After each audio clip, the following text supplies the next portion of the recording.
ایک بہت ہی ایسے لمحات میں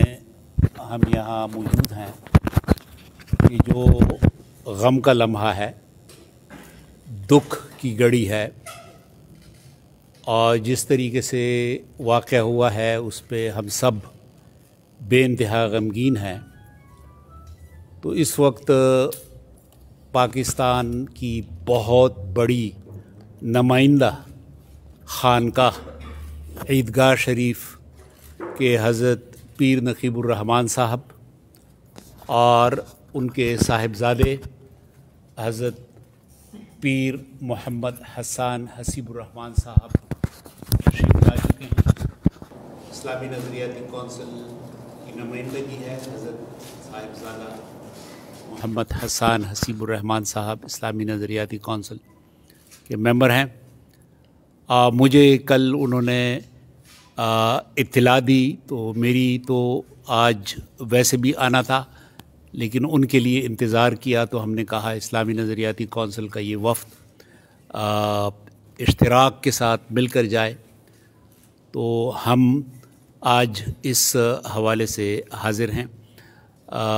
ہمارے بہت ہی محترم فیتھ فرینڈز کے قائد جناب بشپ صاحب ہیمفرے سرفراز صاحب ابتدائی کلمات پیش کریں گے، اور اس کے بعد پھر میں گزارش کروں گا حضرت صاحبزادہ محمد حسان حسیب الرحمن صاحب سے کہ وہ عیدگاہ شریف کی طرف سے اس حوالے سے دکھ کی اس گھڑی میں اپنا بیان پیش کریں۔ ہمیں بڑی خوشی ہے کہ حکومت خیبر پختونخوا کی نمائندگی بیرسٹر سیف صاحب فرما رہے ہیں، وہ بھی موجود ہیں۔ جناب بشپ ہیمفرے سرفراز صاحب۔ شکریہ ڈاکٹر صاحب، دل کی گہرائیوں سے شکر گزار ہیں، خاص کر پیر نقیب صاحب کے یہاں آنے کے لیے ہمارے ڈائسس سینٹر میں سینٹ جانس کیتھیڈرل میں ان کے صاحبزادے پیر اسام صاحب کے بہت شکر گزار ہیں۔ ڈاکٹر قبلہ ایاز صاحب جو اسلامک ایڈیالوجی کونسل کے چیئرمین ہیں، ان کی شکر گزار ہیں۔ بیرسٹر سیف صاحب کے بہت شکر گزار ہیں، جو کہ ہمارے چیف منسٹر کے خاص الخاص نمائندے ہیں اور ہمارے لیے بہت کلیدی حیثیت رکھتے ہیں۔ ان کے لیے ہم تہ دل سے شکر گزار ہیں کہ وہ بھی آج یہاں ہمارے ساتھ مصروف ہیں۔ پیر صاحبان، آپ کو بہت ویلکم اس جگہ پہ۔ گو کہ حالت ایسی تھی جب کہ ہمارا ایک خادم جو عبادت کرا کے واپس آ رہے تھے، ان میں سے دو تھے، دونوں خادموں میں سے ایک خادم کی شہادت ہوگی، اسے ٹارگٹ کلنگ کی گئی، دوسرے خادم کو معجزانہ طور پہ بچ گئے، اور ان کے ساتھ ایک اور ہمارے بھی شخص تھے عنایت صاحب، وہ بھی معجزانہ طور پہ بچ گئے۔ اور ہم مشکور ہیں اپنے تمام دوستوں کے، ساتھیوں کے، وہ جو جس بھی مذاہب سے تعلق رکھتے ہیں، کہ انہوں نے ہمارے ساتھ آ کے نہ صرف یکجہتی کا اظہار کیا ہے بلکہ شانہ بشانہ کھڑے ہیں ساتھ، اور ہم سب نے مل کر اپنے ملک کو خوبصورت بنانا ہے، بہترین بنانا ہے۔ شہادتیں ہمارے مذاہب کا ایک اہم حصہ ہیں، اور جو شہادتیں جن کی ہوتی ہیں ان کے درجات بھی بہت بلند ہوا کرتے ہیں۔ تو خدا تعالیٰ کے بے شک ہم کی گھڑی ہے، لیکن اس کے ساتھ ساتھ شہادتوں کے لیے ہم شکر گزار بھی ہیں۔ اللہ پاک کے کہ خدا پاک اسی طریقے سے ہمارے ملک کو سرخرو رکھے، اور ہر بیرونی خطرے سے، اندرونی خطرے سے، دہشت گردی سے ہمیشہ بچا کے رکھے۔ ایک دفعہ میں تمام ان معزز ہستیوں کا تہ دل سے شکر گزار ہوں کہ وہ آج یہاں سینٹ جانس کیتھیڈرل میں ہمارے چرچ میں تعزیت کے لیے تشریف لے کے آئے۔ شکریہ صاحب۔ بسم اللہ الرحمن الرحیم۔ یقیناً آج ہم اپنے شیخ کامل کی قیادت میں پشاور میں یہاں کیتھیڈرل میں بشپ ہیمفرے صاحب ان سے ملاقات کے لیے آئے، اور افسوس کرنے کے لیے آئے جو پرسوں یہاں پر ایک انہیومن ایکٹ ہوا، غیر انسانی ایک عمل ہوا، جس کو یقیناً جس کی جتنی مذمت کی جائے کم ہے، کہ ہمارے جو پاکستانی کرسچنز ہیں ان کے یہاں پر ایک رہنما، ایک بشپ، ان کے اوپر حملہ کیا گیا. یہ اس واقعے کی جتنی مذمت کی جائے اتنی کم ہے. ویسے تو ہر انسان کی جان قیمتی ہے، ہر انسان کی جان کو تمام مذاہب میں تحفظ دیا جاتا ہے، اور اسلام ہر انسان کی جان کا احترام کرنا اور تحفظ کرنے کا درس دیتا ہے. لیکن یہ تو ان کے مذہبی رہنما تھے. حضور علیہ الصلاۃ والسلام سیدنا محمد رسول اللہ صلی اللہ علیہ وآلہ وسلم، اگر ان کی سیرت کو پڑھا جائے اور ان کے اس سیرت کے واقعات کو دیکھا جائے تو جب بھی میرے نبی علیہ الصلاۃ والسلام نے کہیں کوئی گروہ روانہ کیا، لشکر روانہ کیا، تو ہمیشہ ان کو ایک تلقین کی کہ جب تم وہاں جاؤ تو جو غیر مسلم ہیں ان کی عبادت گاہوں کا اور ان کے مذہبی رہنماؤں کا خیال کرنا. تو یہ ایک اسلامک کنٹری میں یہ جو واقعہ ہوا، یقیناً ہم سب کے سر اس سے شرم سے جھک جاتے ہیں. اللہ تعالیٰ سے دعا ہے کہ ایسے واقعات دوبارہ نہ ہوں، کیونکہ یاد رکھیے گا اسلام ایسے واقعات کی قطعاً اجازت نہیں دیتا، بلکہ کوئی بھی مذہب اس طرح کے واقعات کی اجازت نہیں دیتا جن میں کسی کی جان لے لی جائے. لہٰذا ایسے واقعات میں ملوث افراد کو کسی بھی مذہب کا نمائندہ یا کسی بھی مذہب کا عکاس نہ سمجھا جائے، اسلام کا عکاس بھی نہ سمجھا جائے اور کسی بھی مذہب کا عکاس نہ سمجھا جائے، بلکہ ان کو تنہا کر کے بطور مجرم دیکھا جائے. یاد رکھیے گا اسلام ہر انسان کی جان کو تحفظ دیتا ہے. اب ہمارے جو یہاں پر جتنے کرسچنز ہیں، جتنے مذاہب سے تعلق رکھنے والے لوگ ہیں پاکستانی، وہ ہماری ہی طرح جو ہے وہ محب وطن پاکستانی ہیں. ہمارے ادارے ہوں، ہماری افواج پاکستان ہو، جہاں دیکھیں ہمارے جو پاکستانی کرسچنز ہیں ان کی بے شمار وہاں پر بھی خدمات ہیں، اور وہ ہمارے ملک کے لیے اسی طرح جانثاری کا جذبہ رکھتے ہیں جیسے جذبہ ہم رکھتے ہیں. اور یاد رکھیے گا اسلام اور آئین پاکستان میں جو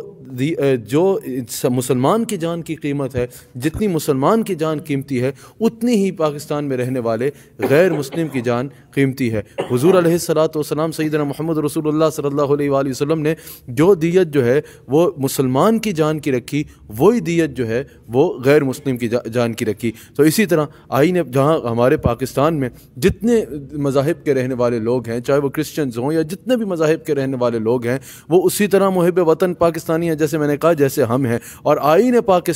پاکستان کی نظر میں بھی ان کی بے حد قدر ہے، اور ان کی جان کو اتنا ہی قیمتی سمجھا جاتا ہے جتنا ایک مسلمان کی جان کو قیمتی سمجھا جاتا ہے. تو ایسے واقعات میں ملوث لوگ کسی مذہب کے عکاس نہیں ہیں، اسلام کے عکاس نہیں ہیں، بلکہ ان کو بطور مجرم دیکھا جائے، الگ کر کے دیکھا جائے. وہ اسلام کے بھی دشمن ہیں اور انسانیت کی بھی دشمن ہیں. میں صرف اپنے نبی علیہ الصلاۃ والسلام کی دو باتیں آپ کے آگے رکھنا چاہتا ہوں، بالخصوص کیونکہ جتنے حضرات یہاں پر سن رہے ہیں، ہمارے جتنے پاکستانی ہیں، ان کو اس بات کا علم ہونا چاہیے. مصطفیٰ صلی اللہ علیہ وآلہ وسلم نے فرمایا کہ اگر کسی انسان نے بھی مسلم سٹیٹ میں کسی غیر مسلم کو جو ہے وہ قتل کر دیا تو آقا علیہ الصلوۃ والسلام نے ارشاد فرمایا قیامت کے دن میں اس غیر مسلم کا وکیل ہوں گا. اور ابو داؤد میں یہ حدیث موجود ہے، رسول اللہ سیدنا محمد رسول اللہ صلی اللہ علیہ وآلہ وسلم نے فرمایا کہ اگر اسلامک کنٹری میں کسی مسلمان نے کسی غیر مسلم کا جو ہے وہ مال پہ اس کی اجازت کے بغیر قبضہ کر لیا، یا اس سے اس کی ضرورت سے زیادہ کام لیا صرف اس لیے کہ اس کے پاس کوئی ایسی جگہ پر کوئی سہارا نہیں ہے، یا اس کی جان لے لی، یا کسی بھی انداز میں اس کو تکلیف پہنچائی، تو مصطفیٰ علیہ الصلوۃ والسلام نے فرمایا قیامت کے دن میں اس غیر مسلم کی طرف سے اس مسلمان سے جھگڑا کروں گا. تو یاد رکھیے گا انسانی کی جان کی بہت قیمت ہے، انسانی جانوں کا تحفظ کرنا ہم سب پہ لازم ہے. اس ملک میں پاکستان میں جو مسلمان کو حقوق حاصل ہیں وہی نان مسلمز کو حاصل ہیں اور حاصل ہونے چاہیے. اور ہمیں بھی آپ حضرات سے میں کہنا چاہوں گا، جتنے لوگ اس وقت میری گفتگو سن رہے ہیں، آخری بات یہی کرنا چاہوں گا کہ یاد رکھیے گا مذہب کی بنیاد پر نفرتیں پھیلانا اس کی اسلام قطعاً اجازت نہیں دیتا. اس پاکستان میں انٹرفیتھ ہارمنی کا یقیناً کام ہو رہا ہے اور اس کی مزید ضرورت ہے. میں بشپ صاحب آپ سے اس واقعے پر اپنی خانقاہ کی طرف سے، اپنے شیخ کامل کی طرف سے، ہمارے ساتھ جناب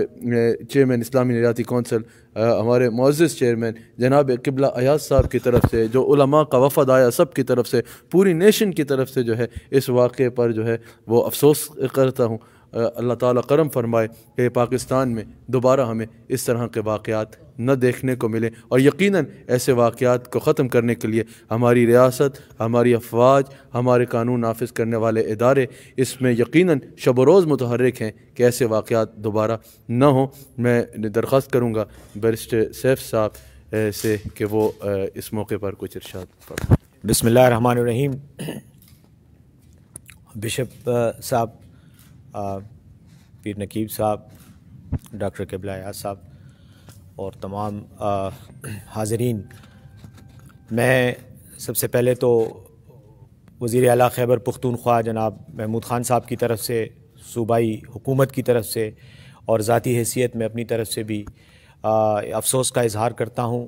جو واقعہ ہوا اس کی مذمت کرتا ہوں اور سمجھتا ہوں کہ یہی وقت ہے ہمیں ایک دوسرے کا ساتھ دینے کا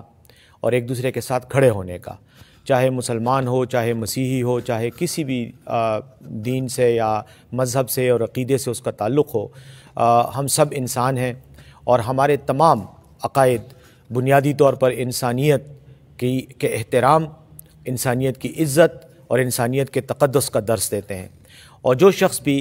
عزت، تقدس اور احترام انسانیت کا دشمن ہے، میں سمجھتا ہوں کہ وہ ہم سب کے عقائد کا دشمن ہے، چاہے وہ مسلمان ہوں، چاہے مسیحی ہوں، چاہے کسی اور مذہب سے تعلق رکھنے والے لوگ ہوں۔ جہاں تک تعلق ہے اس واقعے کا، تو یہ چند لوگ ہیں جنہوں نے، میں سمجھتا ہوں کہ یہ میرے بھی دشمن ہیں، اس لیے کہ انہوں نے میرے دین کو یرغمال بنایا ہوا ہے اور میرے دین کا نام جو ہے وہ اپنے مذموم مقاصد کے لیے استعمال کرتے ہیں، اور یہ ہر پاکستانی کے، ہر مسلمان کے دشمن ہیں، کیونکہ پاکستان کی سرزمین پر فساد پیدا کرنا، فتنہ پیدا کرنا، میں سمجھتا ہوں کہ یہ نہ صرف انسانیت کی توہین ہے بلکہ یہ اسلام کے احکامات کی بھی صریح خلاف ورزی ہے۔ اور جیسے کہ یہاں رسول کریم صلی اللہ علیہ وسلم کا فرمان پیش کیا گیا، میں سمجھتا ہوں کہ بالکل ان کا یہ بہت ہی اعلیٰ فرمان ہے، اور انہوں نے یہ کہا تھا کہ اسلامی ریاست میں کسی غیر مسلم کے ساتھ ظلم ہوگا تو قیامت کے دن اس کی وکالت، اس غیر مسلم کی وکالت میں کروں گا۔ میں یہ سمجھتا ہوں کہ وہ لوگ جنہوں نے اسلام کے نام پر شاید یہ قتل کیا ہے، یہ اندھوناک جرم کیا ہے، وہ تیار رہیں کہ قیامت کے دن ان کے خلاف استغاثہ پیش کرنے والا اور کوئی نہیں بلکہ رسول کریم صلی اللہ علیہ وسلم خود بذات خود موجود ہوں گے، اور پھر وہاں پر مجھے نہیں پتا کہ ان کے پاس کون سی دلیل ہوگی کہ وہ اتنے عظیم ہستی کے مقابلے میں آ کر اپنے آپ کو ڈیفینڈ کر سکیں۔ تو ان جاہلوں کو، ان ظالموں کو اللہ ہدایت دے، اور صرف اللہ کی ہدایت پر ہی ہم نے اکتفا نہیں کرنا، ہم نے ان کا مقابلہ کرنا ہے، جس میدان میں بھی ہو، نظریاتی میدان میں بھی، اعتقادی میدان میں بھی، سیاسی میدان میں بھی، ہر طرح سے ہم ان کا مقابلہ کریں گے تاکہ یہ جو دین کے نام پہ خون اور فساد پھیلا رہے ہیں اس کا خاتمہ ہو۔ اور پھر آخر میں صرف رسول کریم صلی اللہ علیہ وسلم کی وہ ہدایات جو انہوں نے تمام مسلمانوں کو، اپنے ماننے والوں کو، سینٹ کیتھرین کے چرچ کے تناظر میں دی تھیں، تو وہ میں سمجھتا ہوں کہ اگر کوئی مسلمان صرف اس ایک صفحے کی ہدایات کا ہی مطالعہ کر لے تو شاید مسیحیوں کی عبادت گاہ، مسیحیوں کے مذہبی نشانات اور ان کی کوئی بھی مذہبی مقام جو ہے اس کی طرف وہ غصے یا دکھ یا میلی آنکھ سے دیکھنے کی بھی جرات نہیں کرے گا اگر اس کے سامنے اپنے محبوب رسول کریم صلی اللہ علیہ وسلم کی وہ ہدایات سامنے ہوں۔ تو میں یہ سمجھتا ہوں کہ مذہبی جو ہمارے لوگ ہیں، پیر نقیب صاحب ایک بہت بڑی شخصیت ہیں، میں یہ سمجھتا ہوں کہ ہمیں اپنے لوگوں کو، مسلمانوں کو خاص طور پر ایجوکیٹ کرنا چاہیے، ان کو بتانا چاہیے کہ ان کے اپنے رسول صلی اللہ علیہ وسلم نے ان کو دیگر مذاہب کے لوگوں کے ساتھ معاملات طے کرنے کے لیے کس قسم کی ہدایات دی اور کتنا احترام ان کے سامنے رکھا ہے۔ تو ان الفاظ کے ساتھ کہ یہ خون رائے گاہ نہیں جائے گا بشپ صاحب، انشاءاللہ ان لوگوں کو گرفتار بھی کیا جائے گا، قانونی کارروائی بھی ہوگی، اور خیبر پختونخوا حکومت آپ کے ساتھ کھڑی ہے، اور انشاءاللہ جتنا بھی ہمارے بس ہوگا ہم اس دن کو قانون کے دائرے میں لانے کے لیے بھرپور کوشش کی۔